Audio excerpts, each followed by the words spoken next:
Migori Ochila Yako osingo mar bero thieth e kaunti ma Migori e kinde mamoko kuom jogo mamanyo thieth e kar thieth maduong' ma Migori wacho ni jochiw thieth kawo kinde malach kapok ochiwonegi thieth, kaka George Juma leronwa ma biro ndalo matin bang' ywak wuok ewi miyo moro manowito ngimane kanokonyore e kar thieth maduong' ma Migori.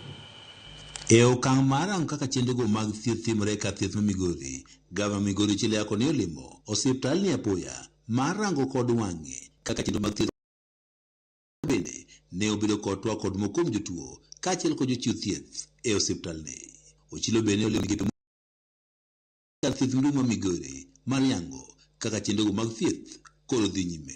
Kal ma atelo ne nigi chenro mar biro Migori County ka. Sirikal matelo ne ni bende nigi chenro mar daktere mang'eny moloyo mantiere sani ma wan go matiyo sani jogo matiyo wamedo gi mshahara gi cheo. Moko kuom jogo manogi yudo thieth kata kamano weche kawo seche mathoth chiwo negi thieth, wach ma gavana ma Migori ne wacho ni koro idhi losi thieth mapiyo. Cannot specifically comment on the turnaround. I am yet to get the frequency. I am yet to know whether there is delay or not. He is a person who came here in the morning up to now, and they have not been. Must be a reason.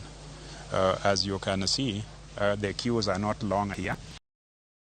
Queues, if you go to facilities, it's not crowded in terms of queue. So there must be a reason for which that person has. Have a lot of patients, then the turnaround time won't take long. But remember, this is a referral hospital, and we get it's not only here in Migori, but even across the borders.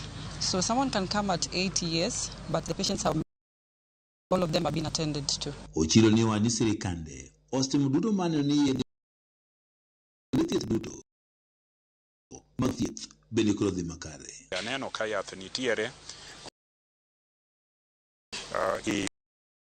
kane yath kendo aneno ka imiyo jotuo yath. Gima ofwenyore na ka en ni thoth jotuo ka gigeno ni SHA nyalo chulo negi thieth ma gibiro, to gin ka SHA ok ti.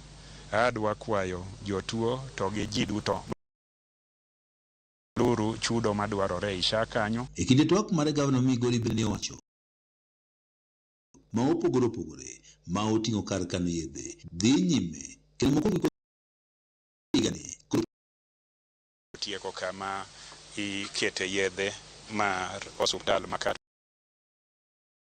toke no nadhi kama irweche kata ma nigi kethruok mar del mopogore opogore miluongo ni physiotherapy unit matin ose los gik mowinjo losi 90 ewi 100. Kaunti ma Migori. Josiasa mang'eny wacho ni onge yath ka kawuono na biro tayudo ka josiasa